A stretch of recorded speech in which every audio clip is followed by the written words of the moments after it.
जय श्री कृष्णा। प्यारे मित्रों, आइए हम सब मिलकर भगवान श्री कृष्ण से प्रार्थना करें।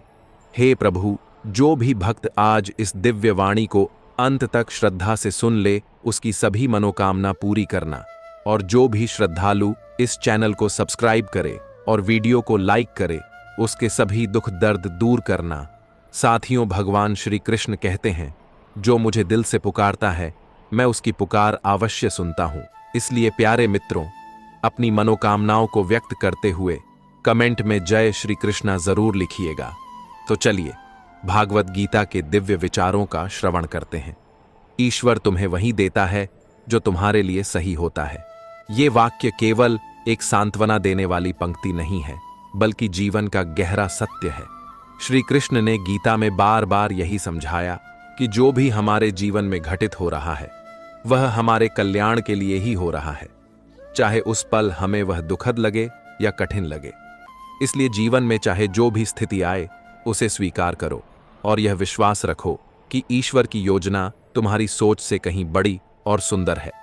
जब तुम उसे स्वीकार करते हो, तब जीवन का बोझ हल्का हो जाता है और आत्मा शांति को अनुभव करती है। यही गीता का गूढ़ संदेश है और यही श्री कृष्ण का अमर उपदेश है। जब द्रौपदी का चीरहरण हुआ, तब वह चारों ओर सहायता के लिए पुकारती रही, पर कोई उसकी रक्षा नहीं कर सका। अंततः जब उसने अपना अहंकार त्याग कर दोनों हाथ उठाकर कृष्ण को पुकारा, तभी उसका चीर अनंत हो गया और उसकी लाज बच गई। यह प्रसंग यही दिखाता है कि ईश्वर तभी हस्तक्षेप करते हैं जब हमें वास्तव में उनकी आवश्यकता होती है, और जब हम पूरे समर्पण के साथ उन्हें पुकारते हैं, वह हमेशा वही करते हैं जो हमारे लिए सही होता है। अगर द्रौपदी शुरू से ही पूर्ण विश्वास के साथ कृष्ण का आश्रय ले लेती, तो उसे अपमान का वह क्षण देखना ही नहीं पड़ता। पर वह घटना भी उसके जीवन के लिए आवश्यक थी, क्योंकि उस अपमान ने ही उसे यह समझा दिया कि मनुष्य कितना भी शक्तिशाली क्यों ना हो, सच्चा सहारा केवल ईश्वर ही है। हमारे जीवन की स्थितियां भी कुछ ऐसी ही होती हैं।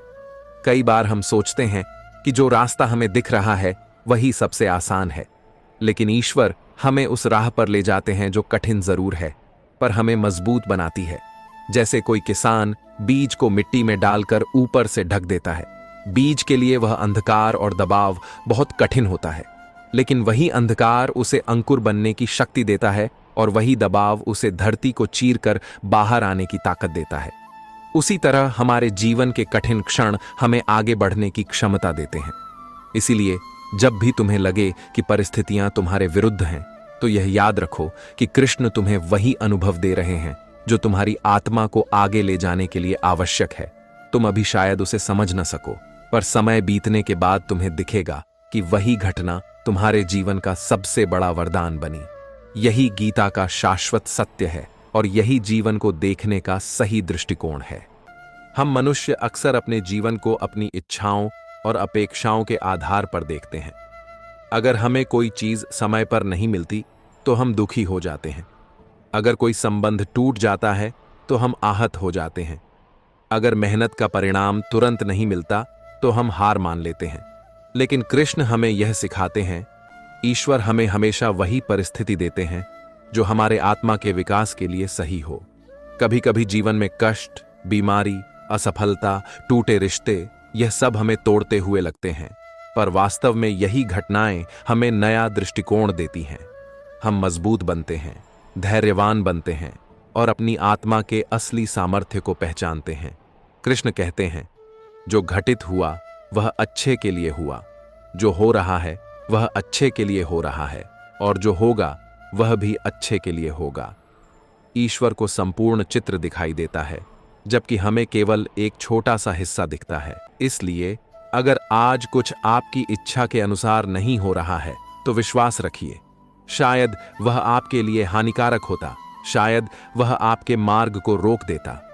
कृष्ण हमें यही सिखाते हैं कि धैर्य रखो, अपने कर्म करते रहो और विश्वास रखो कि जो कुछ भी तुम्हें मिल रहा है वह तुम्हारे जीवन के लिए सर्वश्रेष्ठ है। तो अगली बार जब जीवन आपकी इच्छा के विरुद्ध जाए, तो निराश मत होइए।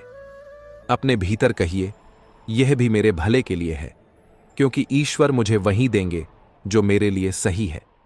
यही गीता का सार है, यही श्री कृष्ण का अमर उपदेश है।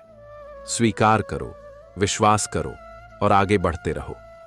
ईश्वर तुम्हें वही देता है जो तुम्हारे लिए सही होता है। इस बात को अगर गहराई से समझना है तो हमें अपने जीवन की छोटी छोटी घटनाओं पर ध्यान देना होगा। अक्सर ऐसा होता है कि हम किसी चीज के लिए बहुत प्रयत्न करते हैं, मन में तीव्र इच्छा रखते हैं, लेकिन वह चीज हमें नहीं मिलती। उस समय हमें लगता है कि यह अन्याय है, भगवान हमारी सुनते नहीं हैं। परंतु समय बीतने के बाद जब हम पीछे मुड़कर देखते हैं तो समझ आता है कि अगर वही चीज हमें मिल जाती तो शायद आज हम और भी बड़े संकट में होते। कृष्ण यही समझाते हैं कि मनुष्य को केवल अपने कर्म पर ध्यान देना चाहिए, परिणाम की चिंता ईश्वर पर छोड़ दे, क्योंकि वही जानता है कि हमारे लिए कौन सा फल उचित है। जब जीवन में असफलता मिलती है तो मनुष्य टूट जाता है, उसे लगता है कि सब खत्म हो गया, पर वास्तव में वही असफलता हमें मजबूत बनाने आई होती है। एक साधारण विद्यार्थी परीक्षा में असफल होता है तो सोचता है कि उसका भविष्य अंधकारमय है, लेकिन वही असफलता उसे और अधिक मेहनत करने के लिए प्रेरित करती है और बाद में वही विद्यार्थी अपने जीवन में बड़ी सफलता प्राप्त करता है। भगवान हमें वही अवसर देते हैं जो हमारी आत्मा की यात्रा के लिए सही हो। कई बार हम जिन लोगों को खो देते हैं, जिन रिश्तों से अलग हो जाते हैं, उस समय हमें बहुत पीड़ा होती है, परंतु यही टूटन हमें अपने भीतर झांकना सिखाती है। यही हमें यह समझाती है कि असली सहारा केवल ईश्वर है, बाकी सब अस्थाई है। कृष्ण कहते हैं, जो हो रहा है वह अच्छे के लिए हो रहा है। यह वाक्य केवल दर्शन नहीं बल्कि अनुभव है। अगर हम विश्वास रखें तो हमें दिखेगा कि हर परिस्थिति हमें कुछ सिखाने आई है। सुख हमें कृतज्ञ होना सिखाता है, दुख हमें धैर्य और सहनशीलता सिखाता है, असफलता हमें प्रयास करने की क्षमता देती है और सफलता हमें विनम्र रहना सिखाती है। ईश्वर हमें कभी भी वह परिस्थितियां नहीं देते जो व्यर्थ हों।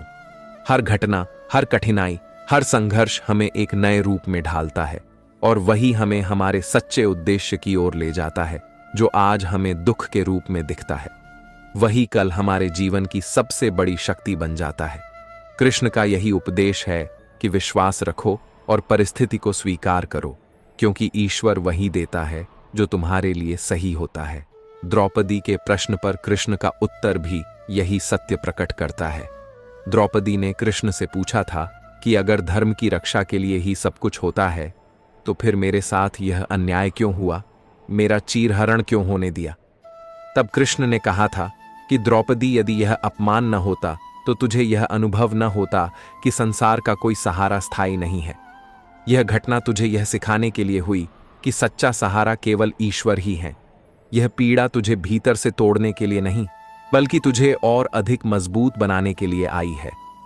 कृष्ण का यही संदेश गीता में भी है कि मनुष्य को यह समझना चाहिए कि जीवन में जो कुछ भी मिल रहा है वह संयोग नहीं है, वह किसी गहरी योजना का हिस्सा है। जैसे बच्चा जब विद्यालय में पढ़ता है तो कभी आसान पाठ मिलते हैं और कभी कठिन पाठ मिलते हैं, लेकिन हर अध्याय उसकी समझ को बढ़ाता है। उसी प्रकार ईश्वर हमें कभी सुख के अनुभव से गुजारते हैं, कभी दुख के अनुभव से, पर हर स्थिति हमें कुछ नया सिखाने आती है। अर्जुन को भी यही समझाया गया कि युद्ध भूमि में खड़ा रहकर तू केवल एक साधन है, असली संचालन मैं कर रहा हूं, इसलिए तू निडर होकर अपना कर्तव्य निभा। इस शिक्षा से यही समझ आता है कि ईश्वर जब हमें किसी राह पर ले जाते हैं तो उसमें हमारा भी प्रयास आवश्यक है। हमें धैर्य रखना है, विश्वास रखना है और लगातार अपना कर्म करते रहना है। जब यह तीनों बातें एक साथ जुड़ जाती हैं तब जीवन में संतुलन आता है और मनुष्य यह अनुभव करता है कि सचमुच ईश्वर वही देते हैं जो उसके लिए सही होता है। कृष्ण ने यह भी कहा है कि मनुष्य का दुख केवल इसलिए बढ़ जाता है क्योंकि वह अपने मन से हर परिस्थिति का मूल्यांकन करता है। अगर कोई घटना उसकी इच्छा के अनुसार होती है तो वह प्रसन्न होता है, और यदि उसके विपरीत होती है तो वह दुखी हो जाता है। जबकि सच्चा ज्ञानी वही है जो इन दोनों स्थितियों में संभव रखे, सुख और दुख को समान दृष्टि से देखे। यही तो संदेश है। ईश्वर हमें हमेशा वही परिस्थिति देते हैं जो हमारे आत्मा के विकास के लिए सही हो। कभी कभी जीवन में कष्ट, बीमारी, असफलता, टूटे रिश्ते, यह सब हमें तोड़ते हुए लगते हैं, पर वास्तव में यही घटनाएं हमें नया दृष्टिकोण देती हैं। हम मजबूत बनते हैं, धैर्यवान बनते हैं और अपनी आत्मा के असली सामर्थ्य को पहचानते हैं। कृष्ण कहते हैं, धैर्य रखो, अपने कर्म करते रहो और विश्वास रखो कि जो कुछ भी तुम्हें मिल रहा है वह तुम्हारे जीवन के लिए सर्वश्रेष्ठ है।